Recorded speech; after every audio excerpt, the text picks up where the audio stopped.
The ruling Bharatiya Janata Party in Tripura has appealed to the masses not to take the allegations raised by CPIM seriously and claimed that the principal opposition party had resorted to falsehood in its desperation to fight against the BJP. Briefing media persons at BJP state headquarters, BJP spokesperson Subrata Chakraborty said the CPIM state secretary Jitendra Chaudhary had accused the ruling party of sitting idle at a time when the whole state was undergoing a challenging time.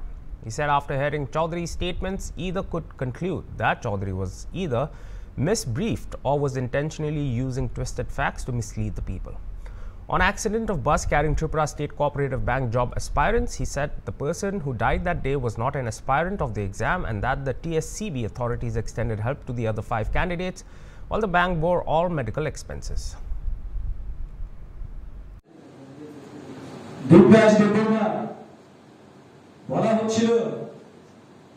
Cooperative ব্যাংকের state cooperative ব্যাংকের পরীক্ষা দিতে গিয়ে তিনি প্রাণ হারিয়েছেন দুর্ঘটনায়। অত্যন্ত দুর্ভাগ্যজনক ঘটনা, আমরা দুঃখ প্রকাশ করছি। কিন্তু তার সঙ্গে তিনি যে দাবিগুলি করেছেন যা ঘটনার সঙ্গে সঙ্গতিপূর্ণ নয়, তার জন্য এই ঘটনা দুর্ভাগ্যজনক, দুঃখজনক হওয়ার পরেও সত্যটাকে প্রকাশ করা আমাদের দায়িত্ব। দেবরাজ দেববর্মা ক্যান্ডিডেট ছিলেন না। ত্রিপুরা স্টেট কোঅপারেটিভ ব্যাংকের যে পরীক্ষা বাইরে সংগঠিত হয়েছে তার ক্যান্ডিডেট দেবরাজ দেববর্মা ছিলেন না, সেটা অথেন্টিক করছি আমরা। আধিকারিকদের সঙ্গে আমরা কথা বলেছি, ওনারা স্পষ্টভাবে জানিয়েছেন উনি পরীক্ষার্থী ছিলেন না এবং পরীক্ষার্থীদের জন্য কি কি ব্যবস্থা গ্রহণ করা হয়েছিল সেগুলি সব আপনারা জানেন, আমি চর্বিত চর্বণ করব না। কিন্তু এটা পরিষ্কার করলাম এবং সেই সঙ্গে এটাও বলছি যে 5 জন সেই দুর্ঘটনায় আহত হয়েছেন যারা পরীক্ষার্থী ছিলেন, তাদের জন্য সরকার থেকে স্টেট কোঅপারেটিভ ব্যাংক থেকে আধিকারিকদের পাঠিয়ে তাদের চিকিৎসার প্রাথমিক ব্যয়ভার সমস্ত কিছু বহন করা হচ্ছে এবং Tripura state cooperative bank IBPS কে অনুরোধ জানিয়েছে এই 5 জন সুস্থ হওয়ার পর যে কোনো জায়গায় তাদের জন্য আবার যাতে পরীক্ষা বসতে যেতে পারেন তার সুযোগ দেওয়ার জন্য আইবিপিএস কে অনুরোধ জানিয়েছেন।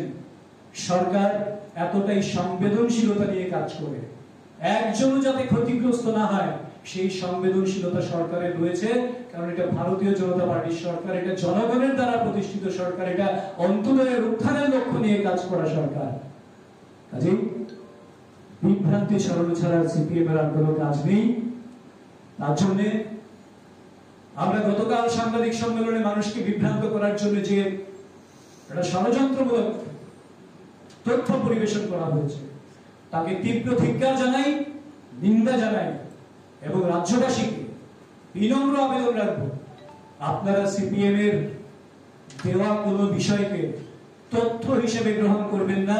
এটা তাদের বিভ্রান্তি, এই জায়গা থেকে সিপিএম কে বিবেচনা করুন, তথ্য প্রয়োজনে আপনারা সংগ্রহ করুন, তাহলে আপনাদের কাছেও সত্য পরিষ্কার হয়ে যাবে যে সিপিএম কতটা চক্রান্ত করতে পারে, তথ্যের হেরফের করে মানুষকে বিভ্রান্ত করে রাজ্যটাকে পিছিয়ে দেওয়ার জন্য, রাজ্যে অশান্তির বাতাবরণ তৈরি করার জন্য এবং রাজ্যের নিন্দা করার জন্য, রাজ্যের পরিবারকে কালিমালিপ্ত করার জন্য এদের প্রয়াস বরাবর থাকে।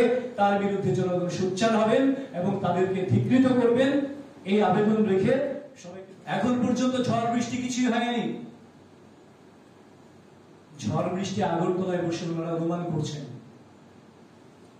ওনারা না ভারতবর্ষের, না উত্তর পূর্বাঞ্চলের জিওগ্রাফি জানেন, না আবহাওয়ার খবর যা রাখেন, না সর্বশেষ তথ্য কি আছে জানেন। বহু জায়গায় আপনাদের মাধ্যমে রিপোর্ট হয়েছে গাছপালা ভেঙে বাড়ি ঘর পড়ে গেছে, বিদ্যুৎ পরিবাহী তার বিদ্যুৎ ছিন্ন হয়েছে। হ্যাঁ, কোনো জায়গায় 2 দিন 3 দিন হয়তো বা তার জন্য যেখানে ট্রান্সফরমারে গোলযোগ হয়েছে ব্যাপক, সেখানে লাইন সারাই করতে সময় লেগেছে।